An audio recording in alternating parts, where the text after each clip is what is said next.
இந்த ஆண்டு சனி பயிற்சி எப்போது நடக்கிறது, சனி பகவான் எங்கிருந்து எங்கு நகர்த்தினார்?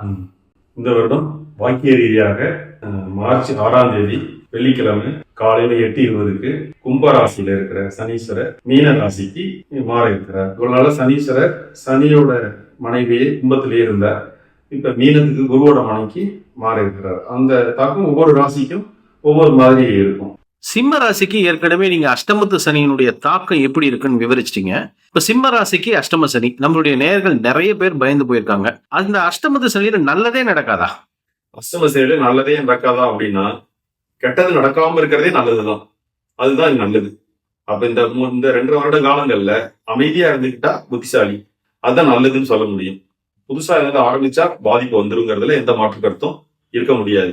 ஜனரல் எவ்வளவுதான் நம்ம புத்திசாலி, எவ்வளவுதான் தனித்துவத்தோட இருக்கிறாங்கிறதுனாலும் சர்க்கிள் இருக்கும். ஒருவேளை அப்படின்னா ஈர்க்கி பிடிச்ச எல்லா திறமையும் வெளிக்காட்டினாலும் உடல் ரீதியா பாதிப்பை கொடுக்கலாம், இல்ல ரிலேஷன்ஷிப்ல பாதிப்பை கொடுக்கலாம், இல்ல துரோகம் நடக்கலாம், இல்ல ஆயுளுக்கு பங்கம் வந்துடலாம். இது மாதிரி ஏதாவது ஒண்ணு இருக்கும். இதை மிரட்டல, பயமுறுத்தல, விழிப்புணர்வா இருங்க அப்படின்னு சொல்றேன். ஒரு வேகமா ஒரு கார் போய்கிட்டே இருக்கு, திடீர்னு ஒரு ஸ்பீடு பிரேக் வருதுன்னா அதே வேகத்துல அதுல போக முடியாது. அது மாதிரி ஸ்லோ பண்ணி தான் போயாகணும். ஒரு பாலத்து மேல போகும்போது ஸ்லோ பண்ணி தான் போகணும். ஒரு சிக்னல் கிடைக்கலனாலும் ஸ்லோ பண்ணி தான் போகணும். இது அடிப்படை ஜாதகத்துல ஒரு வண்டி நல்ல வண்டி அப்படிங்கிறது உங்க ஜாதகத்தை சொல்லலாம். ரோடு அப்படிங்கிறது உங்க திசைய சொல்லலாம். சிக்னல் கிடைக்கலன்னா நல்ல BMW காரு தான், பைபாஸ் ரோடு தான். ஆனா சிக்னல் கிடைக்கல வண்டி நிக்கணும் இல்லையா?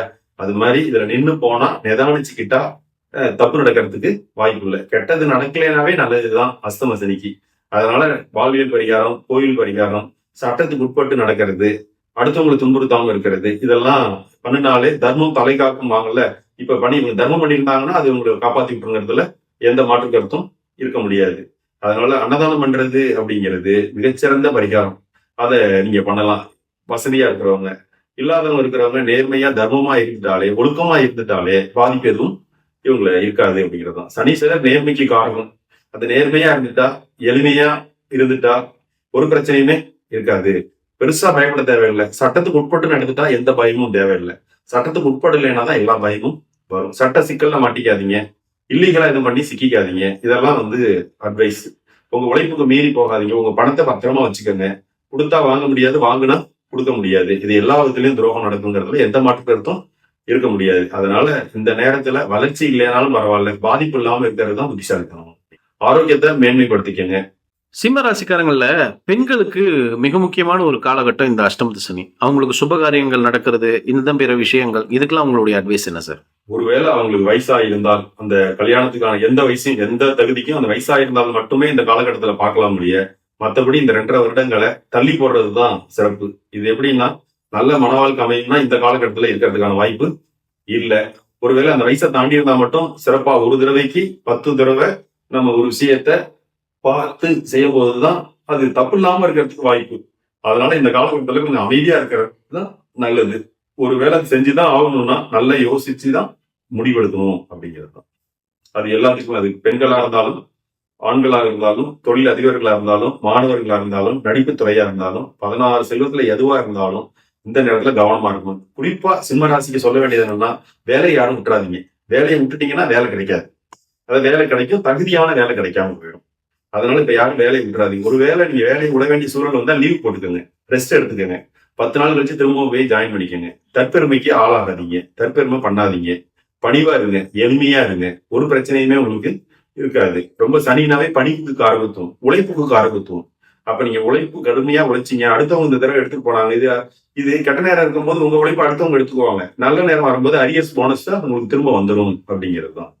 இந்த அரியர்ஸ் போனஸ் எல்லாம் சேர்த்து கிடைக்கிறது இல்ல. அது மாதிரி டைம் நல்லா இருக்கும்போது உங்களுக்கு அதெல்லாம் சேர்த்து வரும். உழைச்சது எப்பயுமே பலன் போகாது.